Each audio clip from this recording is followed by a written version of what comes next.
coming up on the Mancave podcast. Some viewers may find the following video disturbing. Viewer discretion is advised. Yeah. She tried to jump out of the fucking car. Should have let her. Oh, wow, George, don't say that. Don't say that, bro. Nah. Should have sped up a little bit. Nah. Once my boyfriend was asleep, so I wanted to go fuck my ex real quick, so I drove down to the gas station, let him cream pie me, and then I came home to sneak into bed. My boyfriend woke up and then wanted to fuck me, and he started eating me out and told me how good my pussy tastes, and he's eating my ex's cum out of me, and I never told him.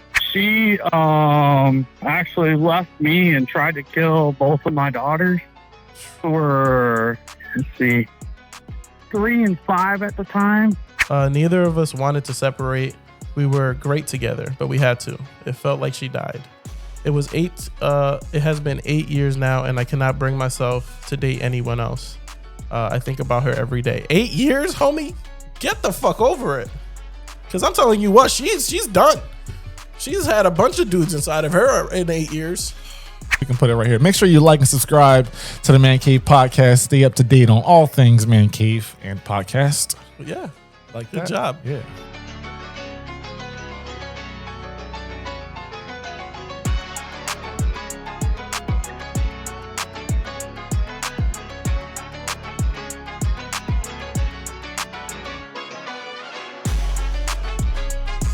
Well, welcome back to the Man Cave podcast. Today we're going to be talking sir. about breakup stories. Nightmare. Everybody's experienced them for the most part.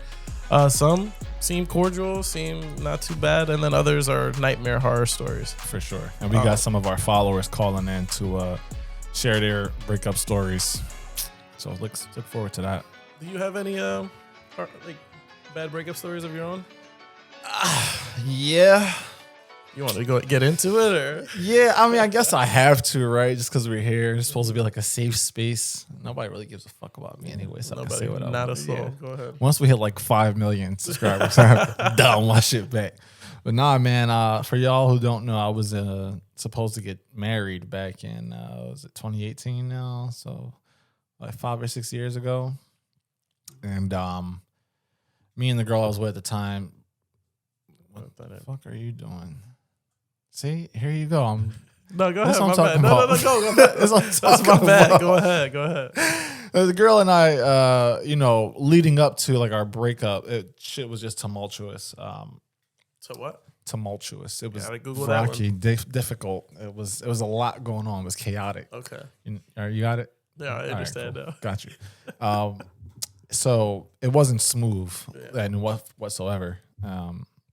I think we had called it off maybe like a couple months, literally like a handful of months before we were supposed to get married. Excuse me. And so she, long story short, she had basically called her mom from, out of town to come and like help her pack and stuff. At times she would get a little violent, not with me, like mostly like, just breaking shit or doing shit around the house. Yeah. And I had like encouraged her to kind of like go and get therapy. And she never really did. I guess it was a financial thing because we were both young at the time and, barely making ends meet, honestly. So the day that we actually the day that I remember specifically of when I was like, oh, okay, this is it. Like this is the end for now. I was still like hopeful that we would get back together, like work things out. But I remember her mom had come down to help get her things. And I don't think her mom ever liked me. So she's like coming in with like this energy, like, fuck like Larry. good riddance. I'm gonna fuck him up. We getting the fuck out of here type shit. I mean, it's our daughter, so rightfully so. But she's crying, like going about the house. We're going back and forth, not arguing, but it's like heated. It's like a lot of tension. And she's like sitting on the floor crying, and she's like, I don't think we should get married. And I was just like, damn, like that shit hurt. Cause I was like, I'm thinking like, I want you to go back to your mom's, like take some time for yourself, kind of like figure out what it is that you want for yourself and what you want, what's going to help you get better in the long run. But when she said that, I was like, okay, this is not what I thought it was going to be. Like this is it. Like she's not coming back. And to make matters worse, I can't remember if it was before she moved back home or like around the time we were breaking up. She had told me like basically she was depressed and she was going through a lot of things mentally. And that if she had been like her normal self, she doesn't think she would even have married me. Mind you, I was getting ready to propose to her and I found out she cheated on me with some fucking, I don't even want to call it what I was going to call it. I'm going to show the world that I got a little class, you know. You know, so water under the bridge, as they would say. So, exactly. Pinky up. Yeah. I'm a classy guy. But yeah, she'd wound up cheating on me with this dude who I thought he and I were cool. Not like you and I cool, but like, you know, we'd met before. We shake hands. We had conversation. Shit every now and again. Yeah, she's working with him. So I'm like, oh, okay, I don't really know this dude, but he seems like respectful somewhat. Mm-hmm. So she cheated on me with this dude. It's fucking weirdo. And I took her back. Still proposed. All for it to end the way that it did. Yeah. And for her to say, like, I probably wouldn't have married you. Of all people, you, Larry, I wouldn't have married you. If I wasn't depressed. And I was just like, God damn. It's like it remind me of those UFC fights where a motherfucker's already done fighting. You can see he's out. My man's falling down and he's just punching you on the way. Yeah. Like he's punching you on the way down. Yeah, bro. Shit was hard, man. What would you say you've learned from that situation?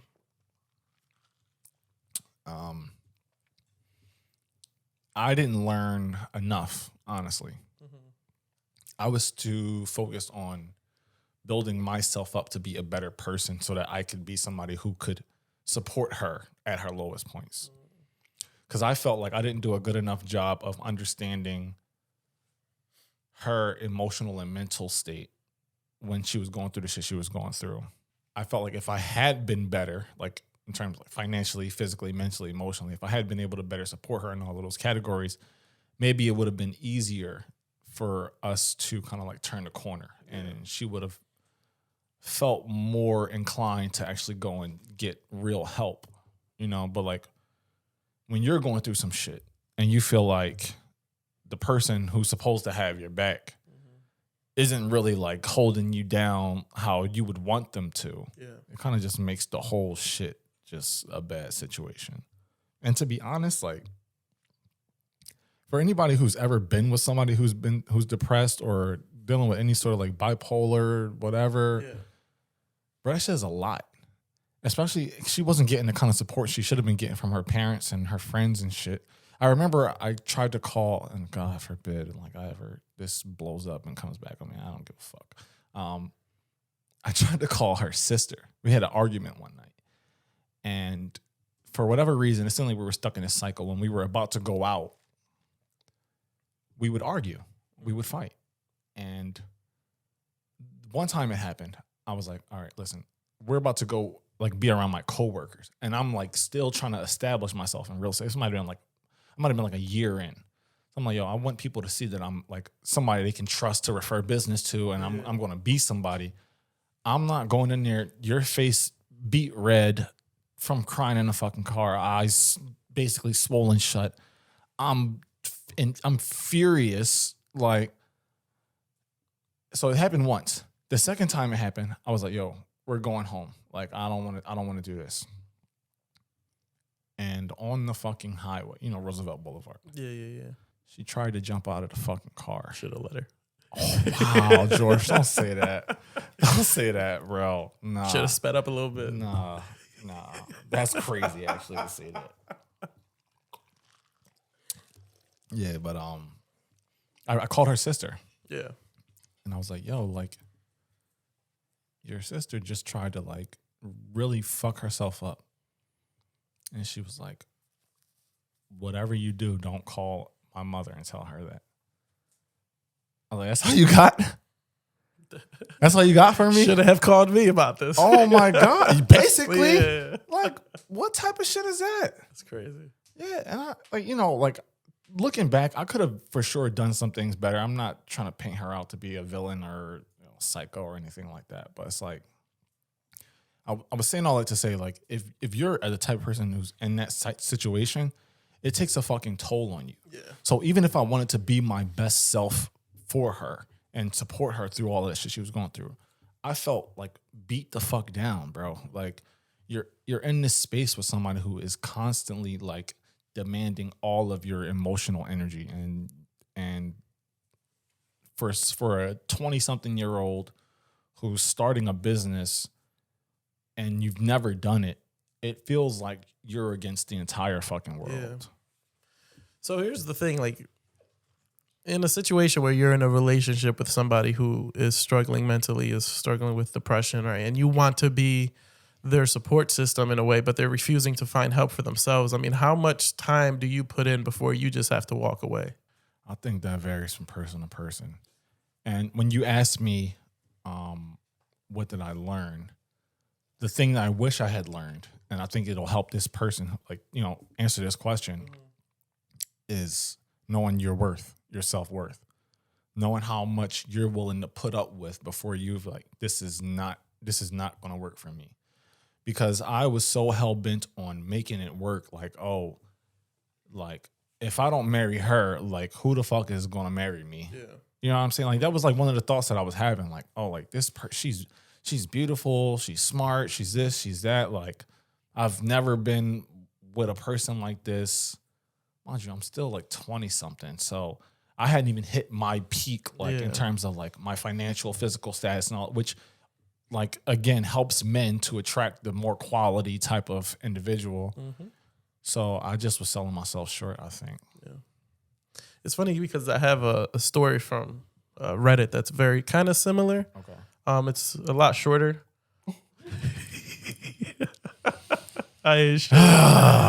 Oh man, I'm the worst. Yeah, you legit are. I should have brought that expired tequila to kill your ass again. No, right. I guess I didn't say, but I've read it and I know the story. Sure. It was this guy was going out with this chick and she came from a very bad like house. Mm-hmm. It was a very toxic house. And anytime that he went over there, like he just felt the vibes. They could, you know, only really hang out at the house. The parents never really let her leave.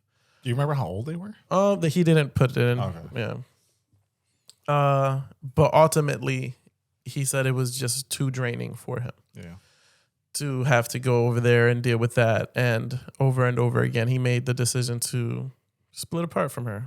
And she told him, you know, in tears, that she thought he was going to be the one to save her from the situation. Mm. Right. And he was explaining how that broke him when he heard it because he liked her a lot. He just didn't know how to do that for her. Apparently, they still keep in touch and she's married and happy now. So he's happy that she found somebody that can help her. But he was just not in that position to do that. And I think understanding that is very important because if you can't do anything about it, you don't know how to do anything about it as much as you want to, that person's going to be stuck and now you're going to end up being stuck with them. Yep. So he walked away and she found somebody that can do it. And now she's happy. As much as it hurt at that moment, he made the right decision. For sure. And, you know, actually, the only difference I hear in this story is that I think ultimately she wanted to be self-sufficient. Mm-hmm. You know, like she was always the kind of person like, she's a go-getter. Like she had ideas. She put it to work. She would go and do shit on her own if she had to. But I think like, and I've dealt with depression to a lesser extent. I think when you're in that space, it's like you don't know like what's going to work. So like in your mind, you're self-sufficient, you're an independent person, but in the physical world, in reality, you're depending on somebody. Yeah. So it's like your two selves are in conflict, and I think that's like it's even more of an issue. Like it's not like this person, she had her mind made up. She's like, I want to bag get her. I'm good. Like bye boy. You know what I'm saying? Like one of them modern women. Rest in peace, Kevin Samuels. You know, can we get an air horn? Yeah, and it's just 1 year since he died. That is not too long ago. And people took to Twitter to shit on him. Shout out to Twitter, man. Yo, Twitter is another fucking place. Porn. But I want to show you this video I found when I was doing a little bit of the research for this episode about this chick who's just like, there is a special place in hell for her. Okay. Once my boyfriend was asleep, so I wanted to go fuck my ex real quick, so I drove down to the gas station, let him cream pie me, and then I came home to sneak into bed. My boyfriend woke up and then wanted to fuck me, and he started eating me out and told me how good my pussy tastes, and he's eating my ex's cum out of me, and I never told him. Oh my Special God. place in hell for somebody like that. She wanted to fuck her ex and then let her boyfriend eat the cum out of her. After the other guy just cream pied.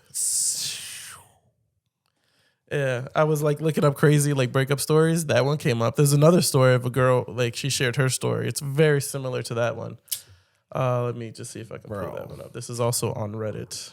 That's actually fucking crazy, bro. All right, so this is the other one that's exactly the same. It says, I had my boyfriend take me to another guy's place. I told him that I was visiting a friend to do a college project. Which was partially true, she says. It's biology. But she said that the guy that she was studying with was just very attractive. So, come on, right? Stupid. We get to discussing the assignment, and he keeps touching me suggestively. At this point, I start to get really wet. Long story short, we end up fucking, and he finishes inside of me. I usually use protection, but there was no planning in this situation. My boyfriend later picks me up, and he was really in the mood and eager and got straight to it. He starts going down on me and comments on how wet I am and how different I taste. Anyway, I just thought I'd get that out of my system. That was probably my biggest hoe moment of all time. And then she has 2 edits on here, which is interesting. So I guess she shared this story, and a lot of nasty motherfuckers started hitting her up saying that they would like to eat cum out of her from other guys as well. And she was talking about you guys are so crazy. And then there was a bunch of guys saying that you ain't shit, right? Which is the logical kind of thought process. Yeah. And then she goes, and to the incels that are all mad DMing me, would never get a chance with me. I don't want a chance with you. Like, what the fuck is wrong with you? I wonder what the fuck is going through a woman's head, or a person in general, because I'm sure men do it all the time. Fuck a girl, then go fuck another girl. Like, what the fuck is going through your head to think that you are allowed to subject another person to another person's bodily fluids? Yeah. I would go to jail. Yeah. I'm going directly to jail. Do not pass go. Like, what? I'm getting like I'm getting chills, like when you see something nasty in real time. Disgusting. That shit is wild. that's a special place in hell for that, bro. Like, and I love the idea of her feeling empowered by the guys that are like, I would love to do it, and she's like, oh, stop, right? And then the guys that are like, you're a piece of shit. Yeah. She calls them incels and was like, you guys will never be, have a chance with me, like. There's 2 different people hitting you up, and the fact that you like one more than the other speaks volumes on who you are. But shout out to her, because she can at least own up to the fact that it was a whole moment for her. Whereas most people in that situation probably like, it is what it is. I did what I did. I don't care. Hot girl summer. Nah, bro. A whole moment that's an understatement for what the fuck that is. That was some borderline porn star shit.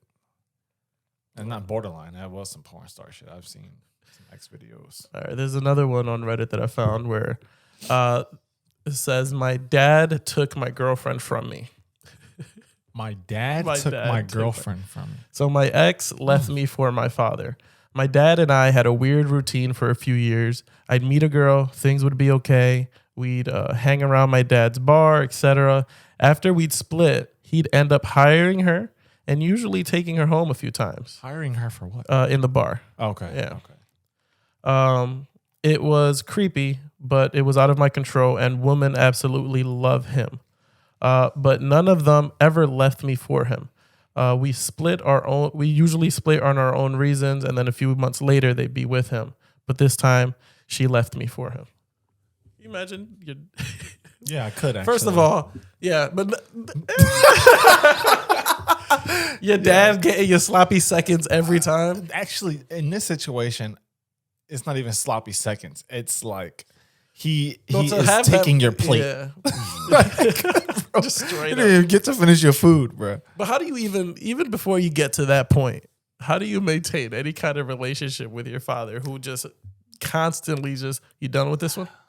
And then, all right, I'm gonna hire her, and then I'm gonna sleep with her. Yeah, I think that dude has some serious shit to unpack in his life. Cause me and my dad have fallen out over less. You're letting your dad fuck your girlfriend, and you're still dealing with him. Yeah, that's crazy. Yeah, and but I'm not surprised by this because women like older men because they're financially secure. and he owns a bar. Come on, where you can get tips and a tip in the back. There you like go. it's like a win-win for her. Anyway, so we're gonna take a phone call from actually one of our viewers who's gonna share his story. He said he has a pretty good breakup story that he wants to share with us. So we're gonna have him call in and listen, have a conversation, and see how it goes. Awesome, let's do it. Hey Josh, it's the Mancave podcast. Can you hear us? Yeah, I can hear you.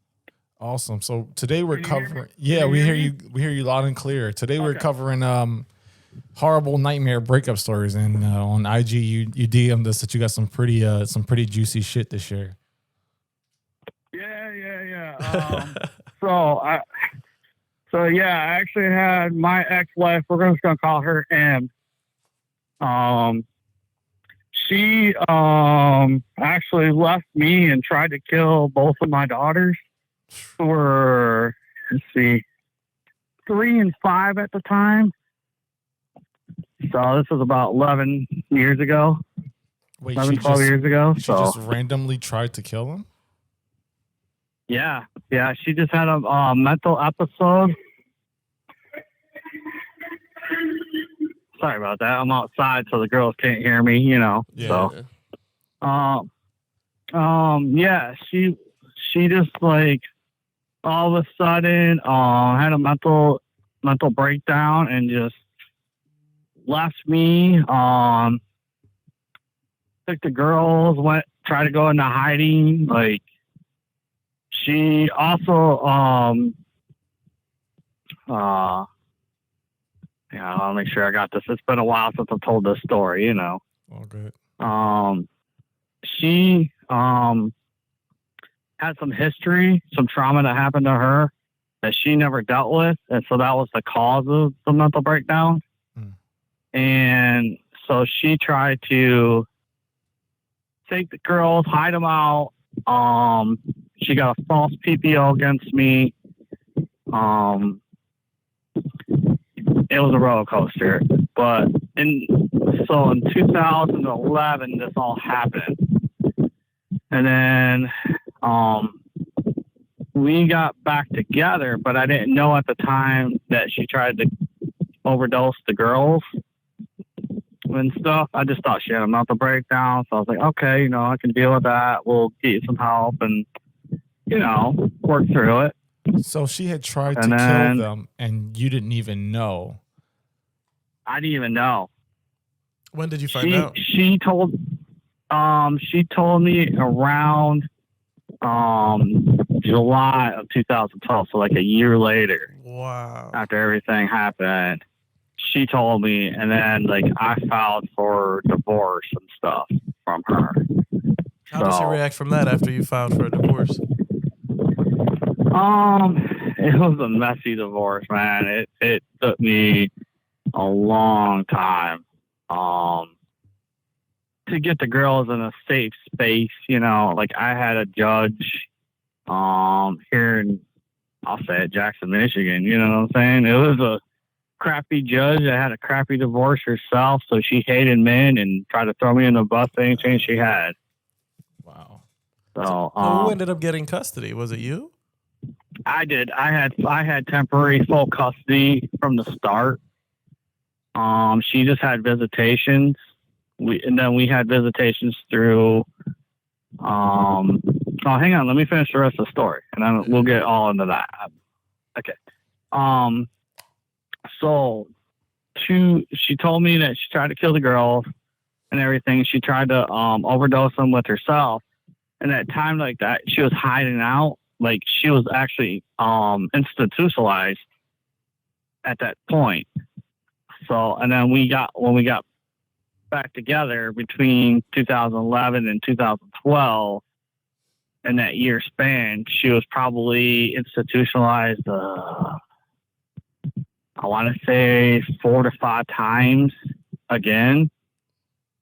So she would try to take pills and then lay down with my youngest daughter and just, go to sleep and stuff. So, and then, but she, so after that, all that happened, and she went and we filed for the divorce. She was not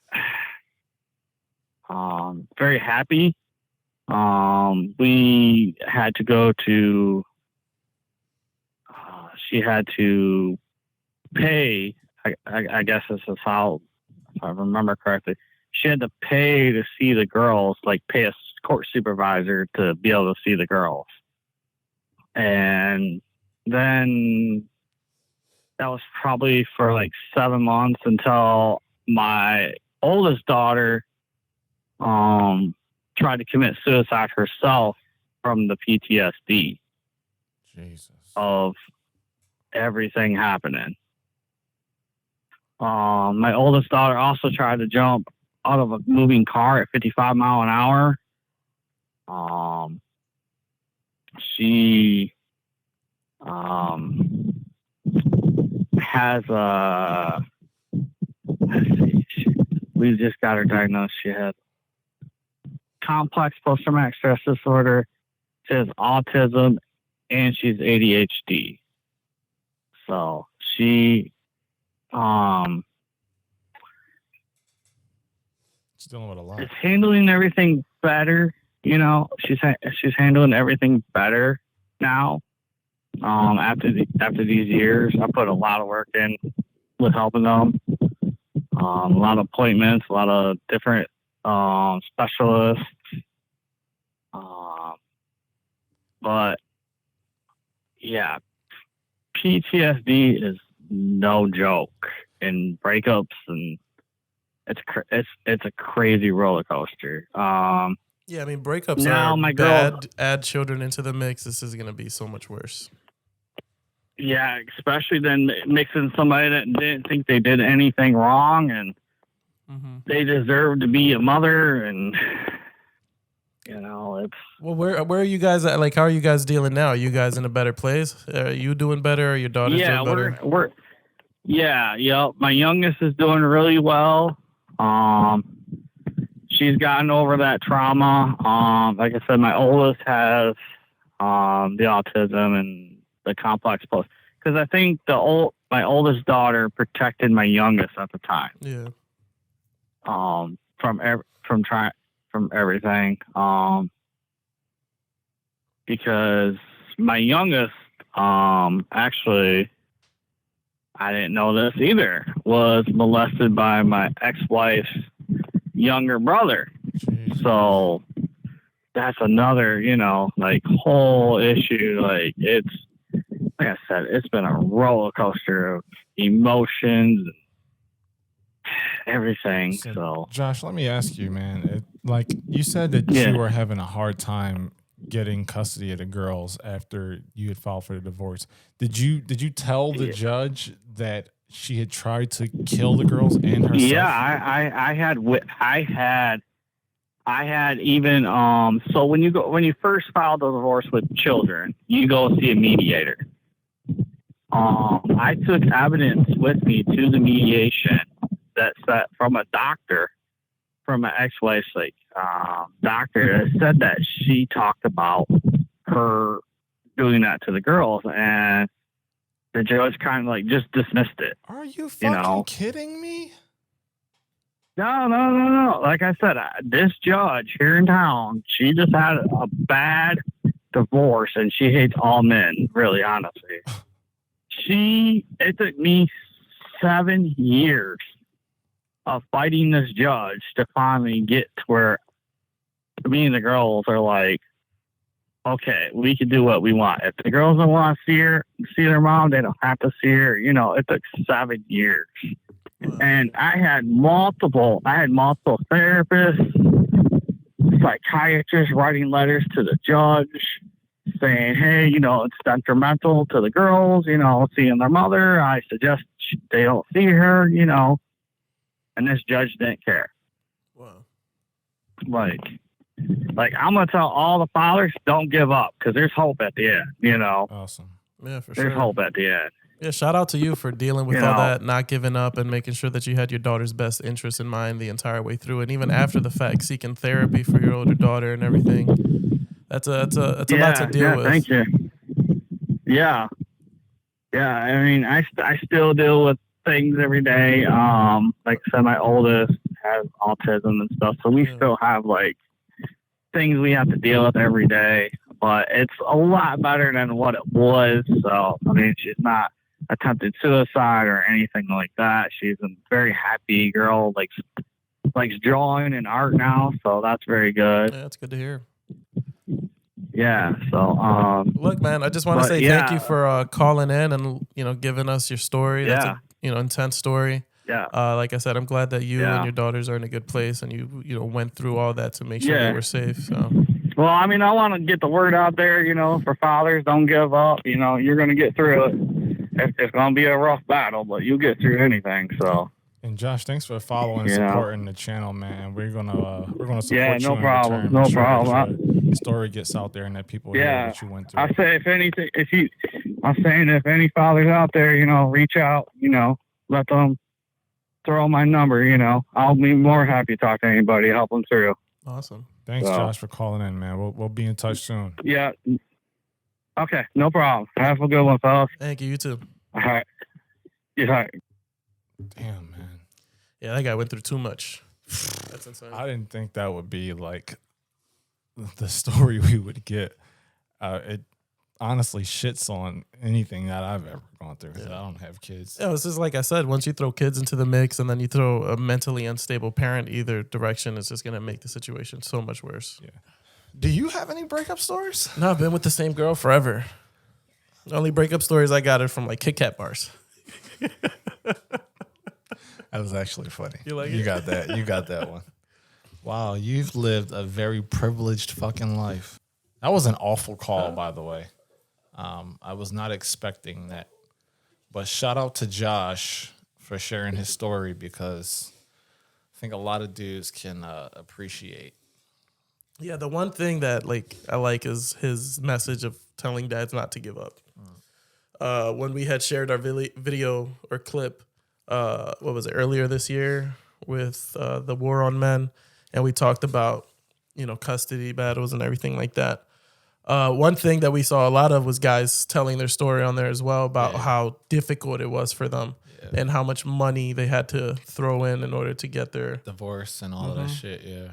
And in a lot of situations that they shared, it was very similar to this, where to a sane person, the right decision is to put the kids with the parents that are not going to fucking harm them or threaten their life in any way, shape, or form. Yeah. But for whatever reason, it doesn't seem like that's the normality here. Like that's the norm. Like even with situations like that, the father still has to kind of put in money and time in order to win it over. You know, like, and I'm guilty of this too. The world has this thing where women are like the victim. You know what I'm saying? Like at all times, like you're going to believe her side first. You're more inclined to side with the woman in situations. And for obvious reasons, like I've seen a lot of fucked up shit done by men growing up. So I'm usually a little bit more biased in these situations. I'm like, okay, well, what the fuck did he do? But it's crazy to me that people can take these biases that they have as just regular human beings and apply that shit to the law. Like, how do you get a fucking judge who just dismisses a doctor's doctor's medical records stating that this woman tried to kill herself because and she her was kids? coming off of her own nasty divorce? Like, those are two separate fucking things. When you're at that level, like you have no choice but to have to separate your own life from what laws are. You can't make a decision that affects these kids' lives because of what you're feeling about men versus women. Right. It's ridiculous. And honestly, like shit like that makes me like second guess doing anything with people in a professional sense. Like I was just talking to Abby the other day. I was like, "Who's Abby?" The woman I'm marrying for sure this time. There ain't no breaking up. So I hope she heard that. But nah, like I was just talking to her the other day. I was like, yo, this fucking therapist that we had, I felt like she was biased. Like I felt like she was constantly taking her side in a lot of like the conversations we had. Now, granted, we were there because of me. Okay, I get it. I acknowledge that. But isn't that supposed to be a situation where you separate your personal bias from your professional like ethics and standards? You know what I mean? Do you have any examples you would like to share? All of them, every session. Nah, it just was like I always felt like the conversations were okay. Well, Larry, here's how you can do a better job of treating Abby or supporting Abby in these situations. And then she's like, Abby, just stay strong because we're gonna get Larry where he needs to be. Basically, without saying it. But she'd be like, well, Abby, you could do this a little bit better because you want to be this type of person or you want to show up like this. Not, well, Abby, you should think about how you're making Larry feel when you're Larry doing X, Y, Z. I didn't hear a whole lot of that, if any of it. You know what I'm saying? I would like breakfast once in a while. Right. You know what I'm saying? Did you still have the same therapist, or did you switch it up? She was awesome, actually. Let me say, she was awesome. She was phenomenal. Come on, stop! Don't backpedal now. Nah, she was, bro. Because I've had like 3 or 4 therapists now. She was structured. She was organized. She knew her shit. She knew which table to stand on. She hated Kevin Samuels. Of course. Bro, should have seen her fucking face when I mentioned that man in one of our sessions. She was like, you listen to that? And I was like, I'm not about to argue with a fucking psychologist, so you can have it. But yeah, she was cool. Sure. It looks like she beat the fuck out of you mentally. Pretty much. Yeah, pretty much. So I I do have a couple more stories from Reddit.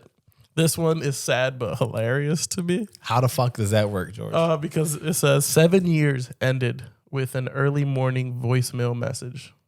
I've always assumed it was the morning. It was the morning after she fucked a guy who was just a friend.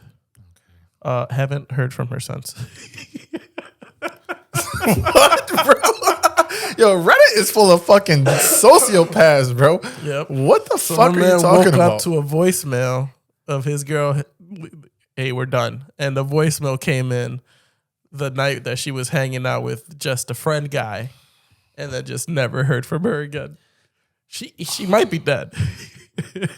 Maybe just a friend killed her, and then used the AI to make fake a voice. Damn, George, that's kind of dark. Conspiracy theory. How do you feel about that? Actually, like if your wife had a male best friend or vice versa. I wouldn't fuck with it. I don't. You don't have any female friends. I don't.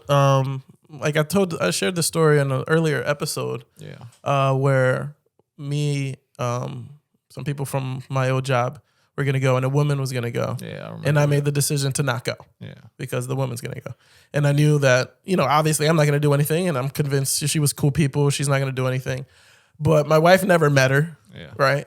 I'm not about to hang out with a girl that my wife has never met. So I was like, I'm just gonna go home.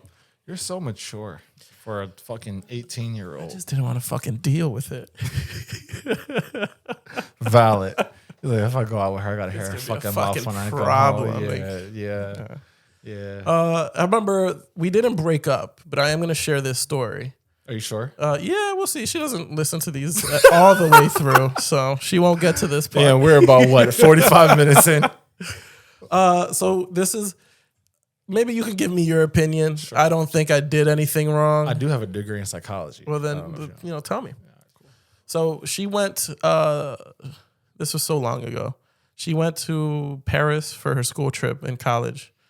And me and my homies were all working in the same place in a call center, right? And we were just shooting the shit. And call centers, if they're not busy, you're just bullshitting with absolutely fucking everybody there. Okay. Right? And there was a couple chicks there that we would just shoot the shit with too. It was bad. I'm not gonna answer that question.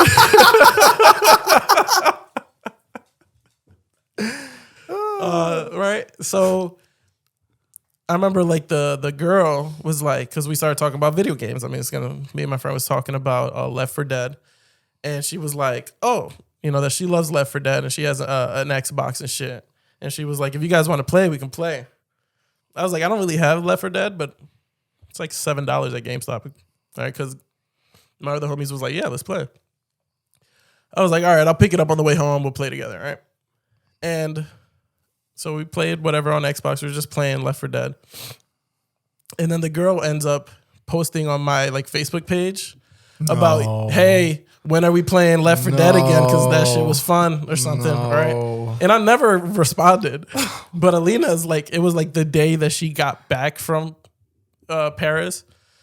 Like, I opened her phone, went on Facebook, and that was, for some reason, the very fucking first thing that she saw. She was like, who the fuck is this bitch? I was like, this is just some girl from work that we just played Left 4 Dead with. And she lost her shit. It was a whole thing for weeks. She still brings it up every now and again. I don't think I did anything You remember wrong. when that bitch posted on your Facebook? Yep. When I went to fucking Paris? Yeah. Oh. I don't think I did anything wrong. To be fair, the situation was just, it was not in your favor. Like, she's out of the country, like seeing some shit like that probably for the first time. She probably was livid. So you can't really blame her. Yo, speaking of video game weird shit, one of my homies that I grew up with was with this girl, right, for years, I think. They actually ended up having a kid. And he was, at the time, there was this game on PlayStation, this like, kind of like the Sims type situation, but it was like when people were just starting to get into like the online play and shit. So you could like make an avatar and talk to people and all this shit. Okay. Bruh. This motherfucker was basically on there flirting with a character that I guess he thought was a woman, talking about they were dating, but it was On the game. First of all, you're a grown ass man. Yeah. Red flag right there. Yeah. You have a kid and a girl who are basically living with you. My man couldn't wait to come home to get on the game. What? So yeah, I'll talk to y'all later. I'm gonna go talk to my bitch. I'm gonna fucking Bro, you're a psycho. Yeah, that's crazy. I don't understand that at all. This woman could probably live in fucking Bangladesh for all we know. And we're convinced it's a woman for sure? Like, That part. Because you know how many dudes got fake social media accounts with big butt ebony angels. And yo, that shit is wild. The dudes be in the comments like, oh, you're so beautiful. Hit me up sometime. Y'all do realize this is a fucking dude scamming y'all, right? Like, fucking people are stupid. Anyway, I don't think I did anything wrong, so we're going to keep moving. Let me see. What's another one here? Yeah, I don't think you did anything wrong. Yeah. If anything, she did something wrong. She jumped to conclusions. Yeah, I don't know why you're in Paris anyway. Yeah, hopefully she don't listen to this one all the way through. You're going to come back to the next episode with an eye patch. Yeah, she fucked me up, guys. We broke up a year ago, but spent the year trying to fix things. She kept pulling away slowly but steadily until I was left chasing a girl that seemed to only want me for company, to do boyfriend things without being a boyfriend. Dinners, markets, concerts, stuff like that. When I finally said, enough, I'm out, she told me that she thought I was going to be the one, leaving me even more confused that a girl could both think that and not want to be with me. Sometimes that stuff really fucks you up for a while. Sounds like what happens to every dude every day. Yeah, so they were going out, broke up. She friend zoned the fuck out of him.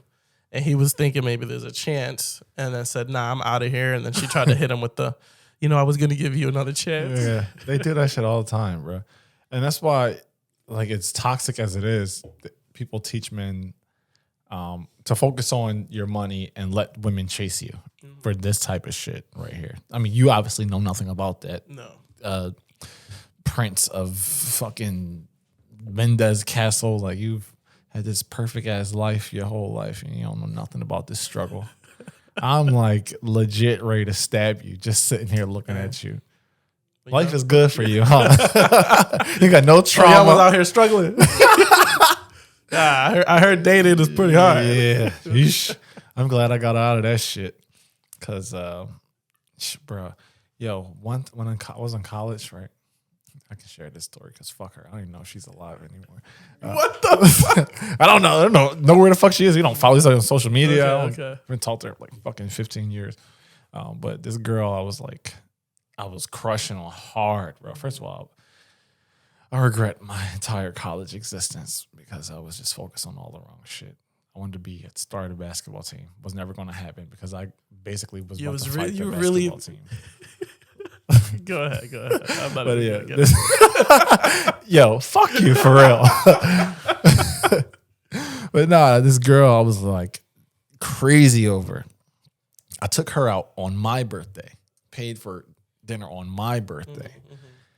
And I was like doing everything I could to get like, in her good graces. Yeah. Always she would like keep me around, like carrot in front of the horse kind of thing. Yeah. Like, so we never did anything serious. We never kissed or anything. And one time we were in her room and we were like kind of like play fighting, wrestling type shit. So I'm thinking like, I know the background noise static is crazy on this shit. I'm thinking like, oh wait, I heard a hater. Yeah, hater in the atmosphere. But nah, I'm thinking like we getting ready to actually go somewhere. I'm like, okay, this is a little different. But then I saw that she had her phone unlocked because I locked her out the room. So I'm like, this is my chance to know like what the fuck is going on. Why are you like basically having me in the friend zone type stuff? So I did the worst fucking thing that a guy could do. Phone. I went through her fucking phone. Wasn't really difficult because the first text message that I saw was from a guy, and it was like literally minutes before I came into the room. She was like, "Oh, when am I going to get my birthday sex?" I was like, Jesus, I literally just took you out. Why you didn't just say you was fucking somebody else? Yeah. So she banging on the door trying to get back in because she knew she left her phone unlocked. So I just let her and I left. Bro. She started knocking on that a little more aggressive. Right? Bro, she was like, oh wait, shit. Let me back in. So when you just quietly got up and left, you didn't say shit? I didn't say shit. She knew what it was. I knew what it was.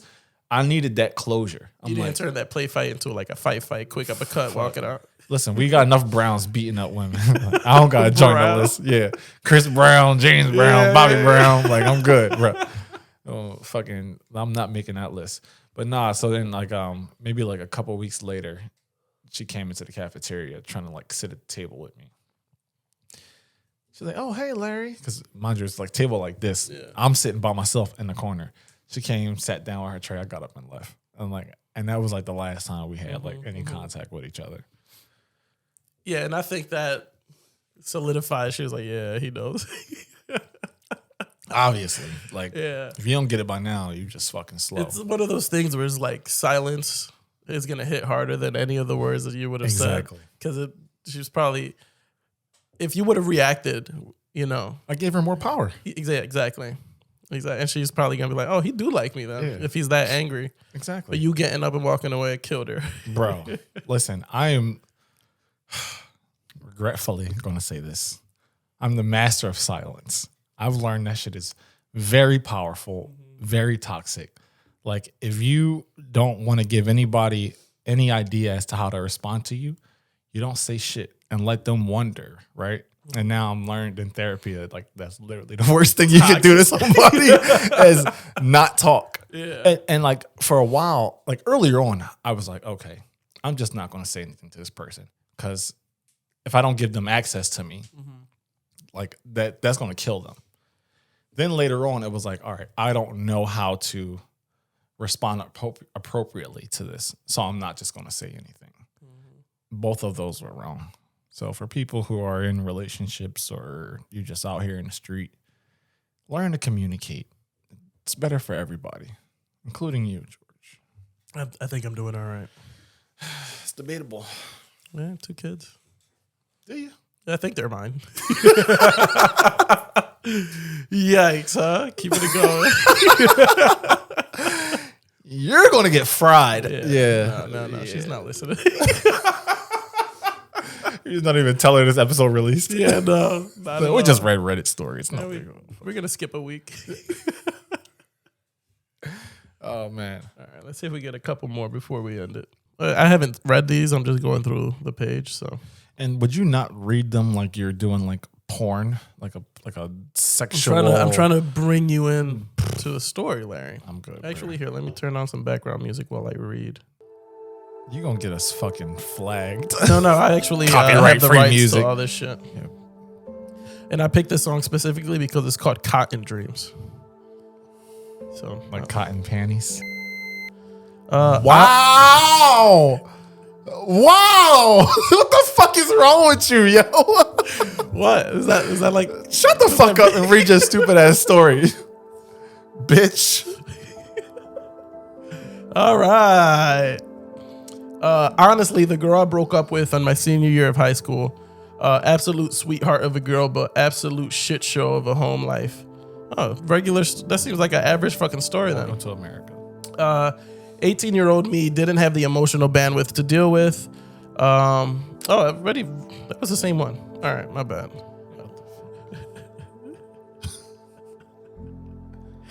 Got vodka in that Red Bull. Okay. I dated a foreign exchange student. The problem with dating a foreign exchange student is that they're foreign. No, that's not what it says. Is that they eventually leave. Duh. You are both aware of the end approaching and do everything you can to not think of it until the day comes when they have to leave. The opera Tristan und... What the fuck? I don't know what any of that means. Well, what? Neither of us wanted to separate. We were great together, but we had to. It felt like she died. It has been 8 years now, and I cannot bring myself to date anyone else. I think about her every day. 8 years, homie? Get the fuck over it. Because I'm telling you what, she's done. She's had a bunch of dudes inside of her in 8 years. Including one of those kids. Like 8 years, and you can't come to date anybody else? Sorry to say it, bro. You sound like a fucking loser. It's like you can't bring yourself to date anybody, or you haven't found anybody to fucking take you. Because for an exchange girl, she was like, I'm going to take the first thing I can get. Right. She barely spoke English. Wow. I'm just assuming. She could be from a country that speaks English, George. What the fuck? You know, there's a lot of them. Foreign to me means no English. So why you saying it in Spanish? What the fuck? But no, 8 years is, you should have been over it in 6 months. Oh my God. Yeah. Wow. Nah, I mean, if you fall in love, like that's kind of hard to like fall out of, especially when it's a situation like that where you don't know if it could have worked. Mm-hmm. But 8 years, or you just let this person steal your life. At that point, you should have like fucking flown over there and seen them. Yes, you're clearly a fucking adult 8 years later. Make an effort. And what is this? 1990? Like you don't have fucking Facebook? You can't. Maybe she's in Russia and they're not allowed to communicate. Maybe, or North Korea. Maybe are they allowed to foreign exchange over here? Probably not. I don't think North so. Korea? I don't think so. Yeah, clearly.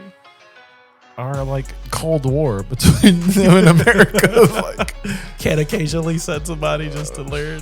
Fuck that. Look, I think we should end it. Yeah, I agree. Go down the fucking rabbit hole here. I've already said some pretty questionable things in the last 10 minutes. I'm pretty sure I'm going to get a cease and desist from somebody. Look, I ain't dropped no names. We all good, baby. Learn and let live. What we didn't do? Just ask people to like and subscribe in the beginning of the fucking episode. That's all right, because we can put it right here. Make sure you like and subscribe to the Mancave podcast. Stay up to date on all things Mancave and podcast. Yeah. Like Good that. job. Yeah. You're a fucking loser. I'm the worst. Yeah. But thank the people again, because if that's going to be the intro, we have to do an outro. This is all going to be one thing. Yeah, I'm not doing shit. Help yourself. Look, man, I hope you guys enjoyed the stories that we shared here today. No, I don't think they should have enjoyed them, but okay. Some of the women might, because they're like, yeah, look at these dickheads over here fighting for us. Yeah, that's valid. Wait, in 8 years, that's crazy. But no, if you learned something, especially with the caller telling his story, that's kind of a nuts story to share. So I appreciate him calling in and sharing that story. Shout out to you, Josh. Yeah. But I hope you guys enjoyed this episode, right? We're going to catch them next week at the same time, which is when? Whenever the fucking episode drops. It's every Thursday, you fuck. I just said 9 a.m. every Thursday. You're the fucking worst. Yeah, okay. Bye. Merengue.